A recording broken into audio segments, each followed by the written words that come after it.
It's Age Old Hunting Gear Guy.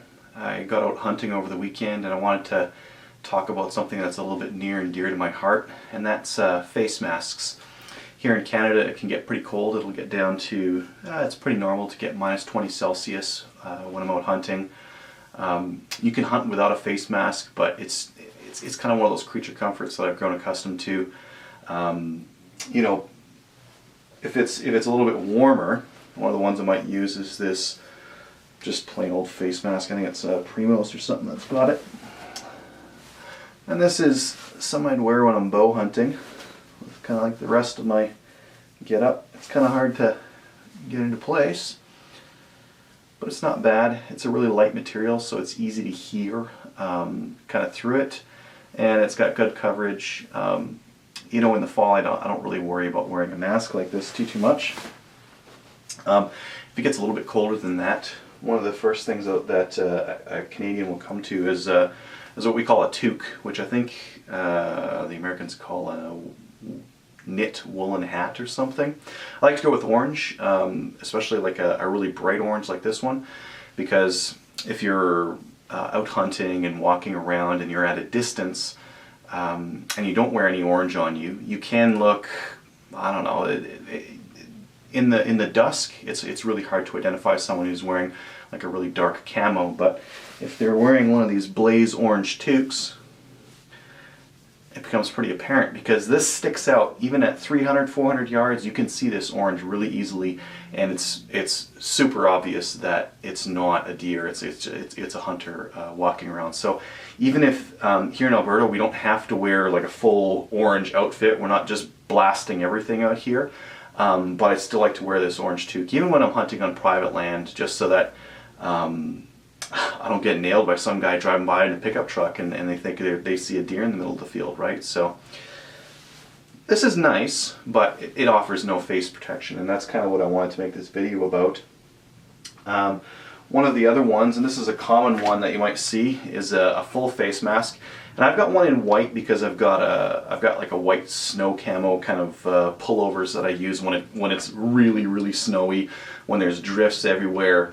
I find white to be an awesome camo, so I'll go with white ones when it gets really snowy. If it does, some years it doesn't. And this is all right. You get okay. It's easy enough to hear out of. It's not loud. I don't really like having this mouth hole here. Your lips start getting cold, as well as if you start breathing out your nose rather than your mouth, you're going to start to get this place wet. And there's not really anything you can do about it. There's no like moving around of this mask that you can do to make it better or worse. It's just that's the way it is, and you kind of got to live with it. But it is very nice and warm. One that you might go with, and I just bought this for the video, is one of these Neoprene face masks. This one, I got it cheap just to kind of show you guys and try it out myself. And one of the nicer things about this is that it's neoprene, so it's got some pretty good insulation on it. It's really good for keeping the wind off of you, because it is so kind of close-celled compared to this guy where the wind cuts through it just a bit more. This one is better in the wind. That said, neoprene's a lot louder than cotton or wool, so I mean, you can't hear anything there, of course. You can hear that. And what that translates to is when you got this thing on, I'm going to put this thing on.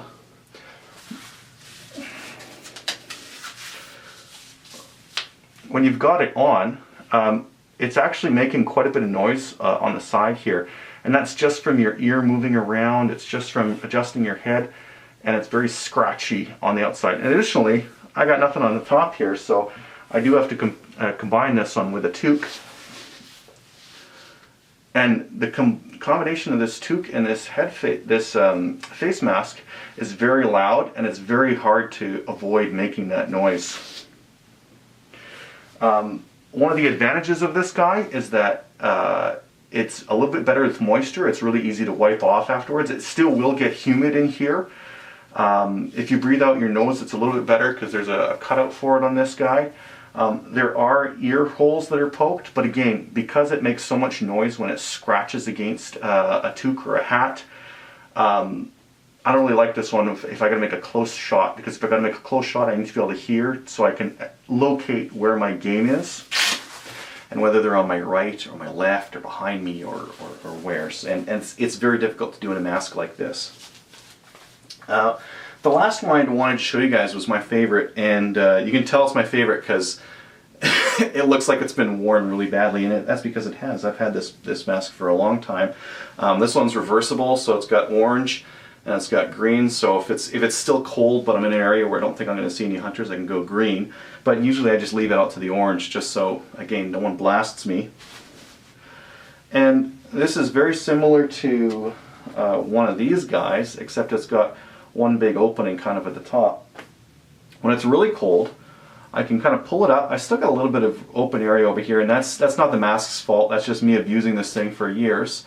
And the nice thing about this one is that I've got my really cold option. If I'm hiking and I don't want to get this area humid, I can pull it down a little bit, just expose my nose so I can breathe out my nose and not have that humidity build up on the inside of the mask. And if I'm really hiking and huffing and heading up hills, I can even pull it down a little bit and expose my whole face so I can breathe out. I'm not fogging this thing up. I've got a little bit more face area kind of available to the outside. So I like this mask because it offers me all those options. I can even pull it under, and then it's kind of like warming up my neck, and it's like wearing a toque, and kind of like really convertible, really easy to use to just change between some of these other ones. And it seems really stupid. It seems like, no way, just go with a full face mask. But I actually do this quite a bit as I'm just going around, because I'll get real cold, I'll pull it up nice and tight.